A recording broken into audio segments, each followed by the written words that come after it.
Cannon fire won battles, but silver and signatures decided wars. When Spain's treasure fleet stalled in 1557, an empire's armies crumbled, exposing the terrifying power of empty coffers. Yet in Amsterdam, a single breakthrough in public credit quietly changed the rules of conflict forever. If wars are fought with men and steel, why did the fate of nations depend on borrowed money? The hidden history behind war's real paymasters begins now. In the heart of Philip II's court, treasury clerks hunched over ledgers from Simancas, ink smudged and brows furrowed. The numbers told a story more chilling than any battlefield defeat. By 1557, Spain's coffers, once swollen with silver from the Americas, had run dry.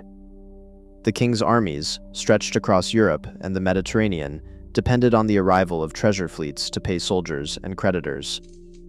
But that year, the ships were late. Genoese bankers, who had advanced huge sums against future silver, demanded repayment. With no silver in port and no trust left to borrow more, Philip II declared bankruptcy. The consequences rippled outward. Payments to troops in Flanders stopped. Garrison commanders wrote desperate letters as the Dutch revolt simmered. Forced loans from Spanish towns and nobles could not fill the gap. Delays in paying for food, powder, and reinforcements left outposts vulnerable. Simancas ledgers from that autumn show entire regiments unpaid for months. The empire's enemies watched as Spain's military machine faltered, not from lack of courage, but from empty purses. This was not a crisis of lost battles, but of lost credit. Without a reliable way to raise money beyond treasure and emergency taxes, even the world's richest empire found itself powerless. The old ways, including plunder, royal hoards, and forced exactions, had reached their limit. The age of war financed by silver alone was ending, and the search for something more durable had begun. In Amsterdam, the future of war finance took shape not in royal vaults but in the hands of merchants and city officials. In 1609, the city founded the Wissel Bank, a public bank built to solve the chaos of unreliable coins and risky payments. Merchants could now deposit silver and receive credits on the bank's books, funds that could be transferred to others without ever moving a single coin. This new gyro system made money safer and faster, creating a liquid marketplace for trade and, crucially, for government borrowing. Just 2 years later, the Amsterdam Stock Exchange opened its doors. Here, traders gathered under the Bourse's roof to buy and sell not only shares in ventures like the Dutch East India Company, but also debt. The exchange set rules for trading, issued public price lists, and allowed bonds to change hands as easily as spices or textiles. For the first time, a state's promise to pay could be bought, sold, or inherited, outlasting any single ruler or war. In 1624, the city issued a perpetual public bond, a simple paper certificate promising to pay interest forever, with no set end date. Investors lined up, knowing they could collect steady payments or sell the bond on the exchange at any time. This was more than a loan. It was a tool for raising large sums quickly, backed by the trust of a whole city rather than the fortune of a king. The Dutch model turned public credit into a weapon, making Amsterdam the financial heart of Europe and giving the Republic a durable edge in its long fight for survival. Across the English Channel, the British Parliament and Admiralty approached the costs of war with a new kind of calculation. Instead of waiting for the next tax or treasure ship, they reached for the power of public credit.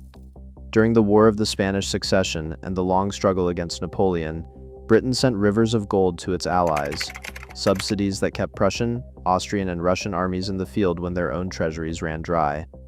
Treasury ledgers from the 18th and early 19th centuries record staggering sums. Over £65 million in subsidies flowed from London between 1793 and 1815 alone, with some years seeing more than £6 million transferred to coalition partners. These payments were not drawn from royal coffers, but from a vast pool of borrowed money. The government issued bonds, promises to repay with interest, sold to merchants, bankers, and ordinary citizens. The most famous of these, the Consul, was a perpetual bond introduced in 1751. Instead of a fixed end date, consuls paid steady interest year after year. Investors trusted that Parliament would not default, and so the government could borrow at rates as low as 3%, even as the national debt soared past £800 million by 1815. The Admiralty too relied on this system to fund the world's largest navy. Navy bills and exchequer bills, underwritten by London's financial houses, paid for shipyards, blockades, and prize money. The result was a war machine that could outlast any rival, not because it was richer in silver, but because it could marshal the faith and the savings of an entire nation. Britain's financial firepower was measured not in gold bars, but in the confidence of its bondholders. Gold and paper could cross borders faster than armies. In the final years of the Napoleonic Wars, banking networks became the hidden arteries of Europe's conflict. The Rothschild brothers, stationed in London, Frankfurt, Paris, Vienna, and Naples, built a web for moving bullion and bonds at a speed no government could match. Nathan Rothschild in London received shipments of gold from his brothers, sold them for British government bonds, and dispatched funds to Wellington's armies in Spain and Portugal. Letters between the brothers, preserved in the London Business Archive, track these transfers almost week by week, sometimes moving millions of pounds worth of gold and securities in a single season. The real power of these networks lay in their ability to beat the clock.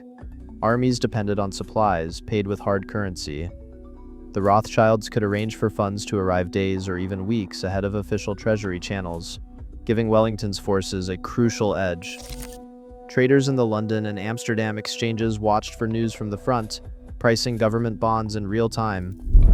Bond price records from June 1815 show a surge even before word of Waterloo reached the city, as rumors and Rothschild couriers raced ahead of official dispatches. The famous story of Nathan Rothschild single-handedly profiting from early news of Waterloo has been exaggerated. Market records show price movements reflected widespread anticipation, not just the actions of one man.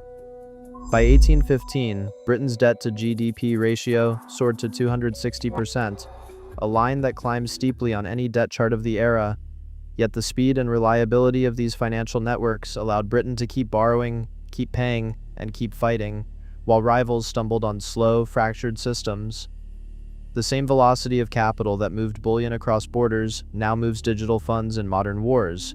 But the lesson remains: in war, timing is everything, and the fastest money often wins. In the 20th century, the scale of war finance reached directly into the pockets of ordinary citizens.